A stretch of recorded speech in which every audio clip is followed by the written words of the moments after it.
Sayın Valim. İlmi Başkanım.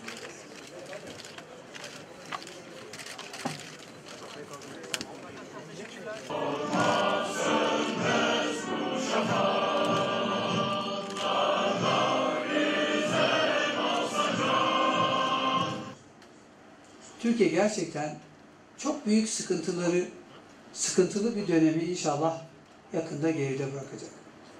Zor bir dönem. Geçen sene bir referandum vardı. Bir önceki sene bir darbe girişimi. Bir önceki sene 2 tane seçim. Bir önceki sene 2 tane seçim. Ondan önceki sene işte Büyükşehir Belediye Başkanı söyledi, Gezi provokasyonu vesaire vesaire. Liste uzuyor. 2007'ye kadar sizi en azından götürüp her yıl size bir şeyler anlatabilirim. Bütün bunlar bizim ikinci ve üçüncü nesil reformları yapmada maalesef kısmen da olsa enerjimizi ve odaklanmamızı zorlaştırdı. Gerçekçi olalım.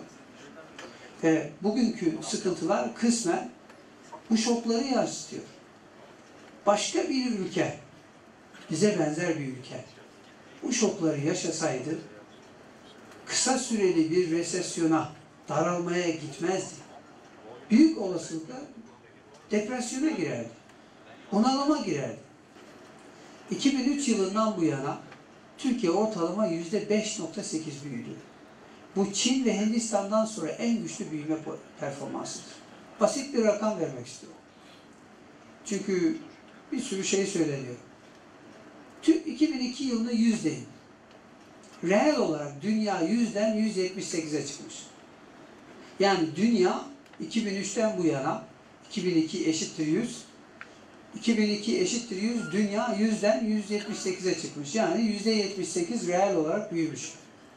Çin, Hindistan hariç gelişmekte olan ülkeler 188'e çıkmış.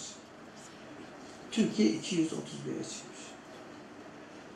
Ve bu büyüme bazılarının iddia ettiği gibi böyle efendim işte manşet büyüme de biz hissetmiyoruz.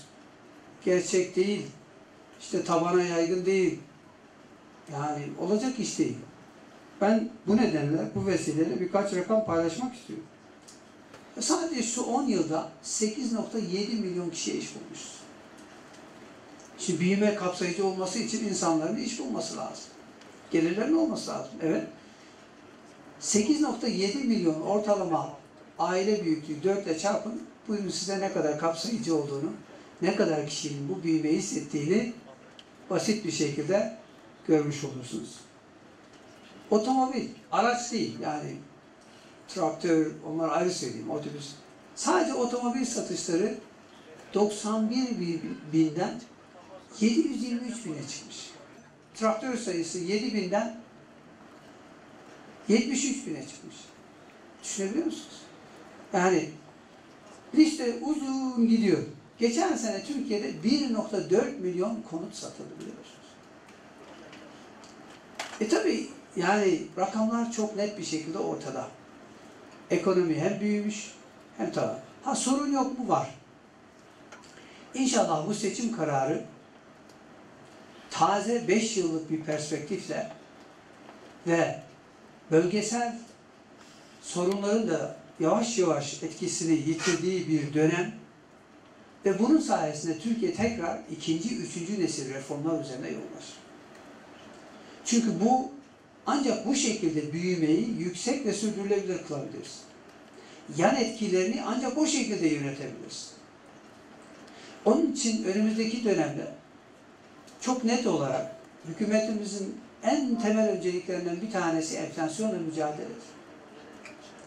Çünkü enflasyonu düşük tek haneye indirmeden kalıcı bir şekilde şirketlerimizin yatırımlarını uzun vadeli kaynaklarla ve makul maliyetle finansmanını sağlamanın imkanı yoktur. İnşallah taze bir 5 yıllık bir perspektifle Türkiye artık oturup ikinci, üçüncü nesil sadece reformlara zaman ve enerji ayırıp bunları kökünden çözme imkanına kavuşacak. Bir şey daha vurgulamak istiyorum. Hükümet olarak biz İlk geldiğimizde yaptığımız bir şey neydi? O hali kaldırmaktı. Bugün Türkiye'de o hal var.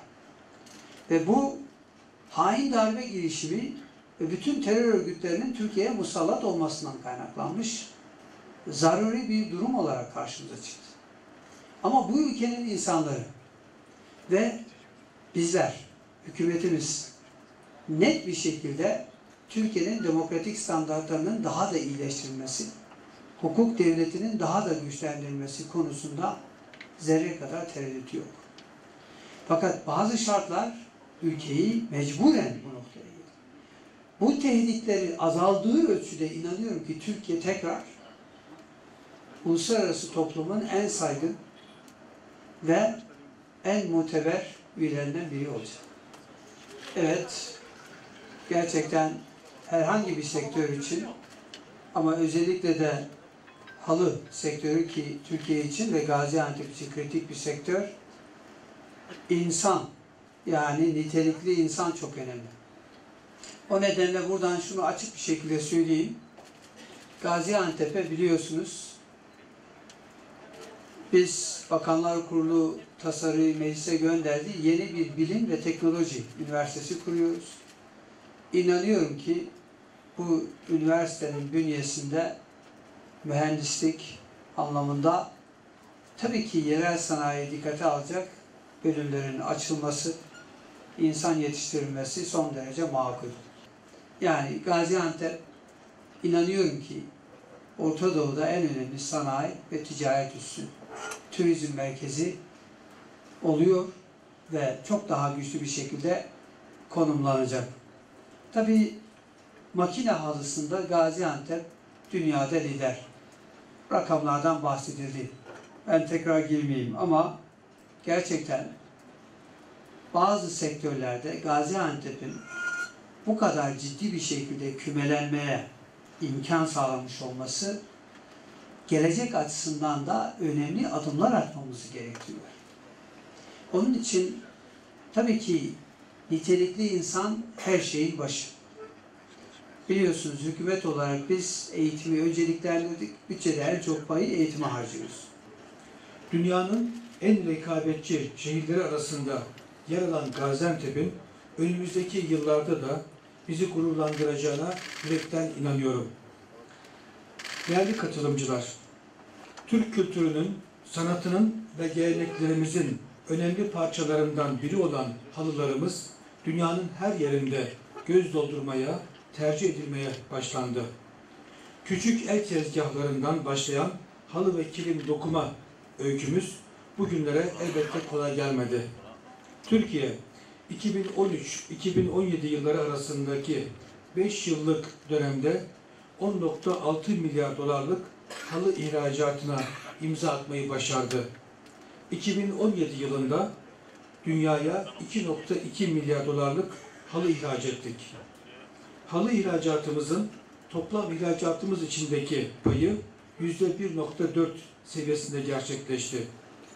Suudi Arabistan, Amerika Birleşik Devletleri, Irak, Almanya başta olmak üzere dünyanın her yerine Türk halılarını ihraç ettik. Halı fabrikalarımız tüm dünyaya halı dokudu. Gaziantep, makine halısında sektörün liderliğini yaparak ülkemizin üretimine, ihracatına ve katma değerine olan katkısını sürdürdü. Bugün açılışını yaptığımız uluslararası fuar, Türkiye'nin ve Gaziantep'in halı ve zemin kaplamaları sektöründeki gücünün çok net bir göstergesidir. Bu önemli sektördeki büyüklüğümüz ve liderliğimiz önümüzdeki yıllarda da inşallah artarak devam edecek. Değerli katılımcılar, Türkiye bütün sektörleriyle birlikte büyümeye devam ediyor. Bu büyüme reel, organik ve hedefleri doğru tespit edilmiş bir büyümedir. Dolayısıyla bir takım spekülasyonlarla, manipülasyonlarla, uluslararası bir takım oyunlarla bu büyümenin önüne geçilemez. Abi şöyle iyi misin? Sayın Bakanım. Sayın Bakanım, kesmeden bakabilir misiniz birlikte efendim? Evet Sayın Bakanım.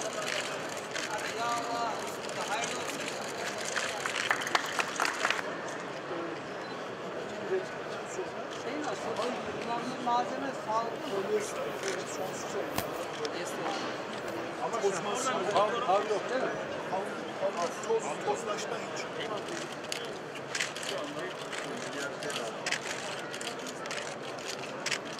Evet, teşekkür ediyoruz arkadaşlar.